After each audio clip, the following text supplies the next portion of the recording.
So the girl in Save-A-Lot's like, she's like, that's my oldest. She's got 8 kids, and she's 41, and she's a grandma, and she looks terrific too. Moose tracks. Anyways, I said to her, I said, are you done? And she said, God, yeah. I couldn't imagine having I couldn't even imagine having a child that's 2 at my age. And, you know, I didn't really realize, well, men can just keep going. I thought that we stopped after a certain age, but apparently I found out that that's not true. And I literally just found that shit out.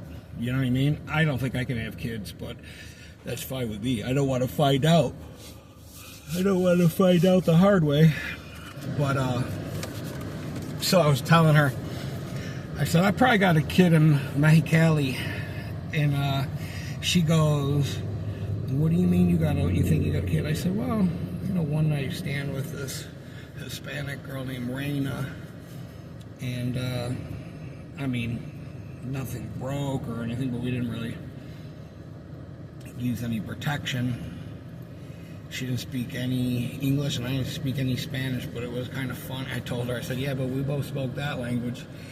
I'm going to leave out my Colombian girlfriend was with me, but she told me that I can do whatever I want because we got in an argument on the way down there. So we're in a bar in the basement of this drinking area, kind of entertainment district, and the federales come in with machine guns after like 11 o'clock at night to shut it down, which is crazy to me. You know what I mean? And I had blonde, spiky, bleached hair. I'm the only real white person in the place. There's a lot of Asian people there, but anyway, so long story short, my my now ex-girlfriend is like, oh, she looks like she's into you. You know what I mean? And I'm just like, leave it alone. You know, don't be an instigator or be like a shit talker, you know. She's like, no, you should fucking go back. I'll drop you off with her if you want. And I go, yeah, and then you're going to leave me down here. Because I lived in Las Vegas at the time. I go, yeah, and then you're going to leave me down here, blah, blah, blah, blah, blah. And she's like, no, I'm not going to leave you down here. I don't care what you do.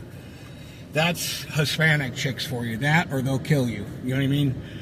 So, we got in the back of somebody's car, and I leaned over to say something to her, and she thought I was leaning over to kiss her. So she kissed me, and I kissed her back. And I said, yeah, drop me off. I said to the guy driving, I said, yeah, drop me off at her house. So we went over to her house, and it literally looked like a Quentin Tarantino fucking movie. Guy drops us off. Other than a tumbleweed and some Western music playing before the shootout, there was a couple of guys with a trash can on fire. There was 2 or 3 cars that were like crashed into each other that have been there, blocking that one area of the road, and nobody ever had moved them. That's what a third world country looks like. And I was like, okay. So we go up in her apartment, and she didn't have a bad little apartment or anything, but man, one thing led to another. You know, I'm gonna spare you the fucking whatever. She ended up, so I was still kind of fucked up, and I wanted to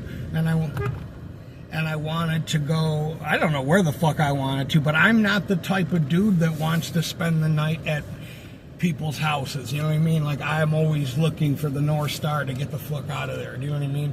Not that I've been some, like, gigolo or something, but, I remember she was trying to tell me, like, no, you can't go downstairs, or something, the way she was saying it, and I was like, stop, get out of here. And I went downstairs and looked outside, and there was like 2 or 3 dogs, like German Shepherd dogs, just roaming around, and it was all hazy from the smoke, and I'm looking across the street. It looked like a bar with one broken window and a flickering sign. I kid you not, I don't even remember what it said.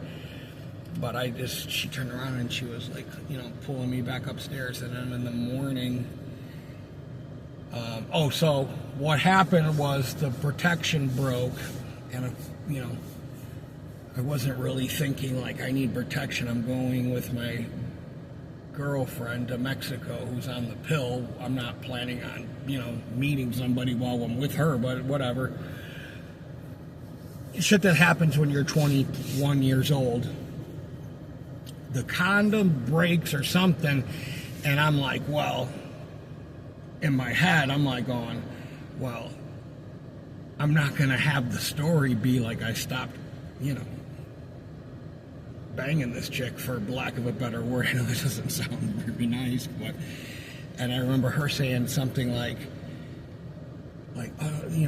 something, and I go, no, don't worry. I was like gesturing like, nobody spoke, we didn't speak each other's language. And then she goes, oh, and I go, yeah, I'm not gonna fucking, shoot all my fucking DNA in you and have a kid down here and leave you like some fucking deadbeat. You know what I mean? But then, you just wonder, like, what if something did happen? Because, there's a lot of, the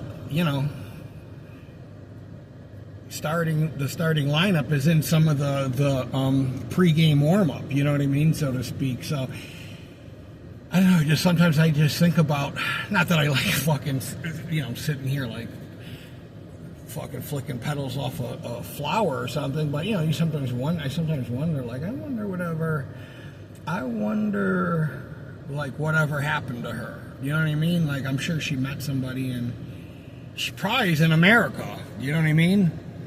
She's probably in America. That's the funny thing. But you just wonder. I mean, her name was Rayna. She lived in Mexicali.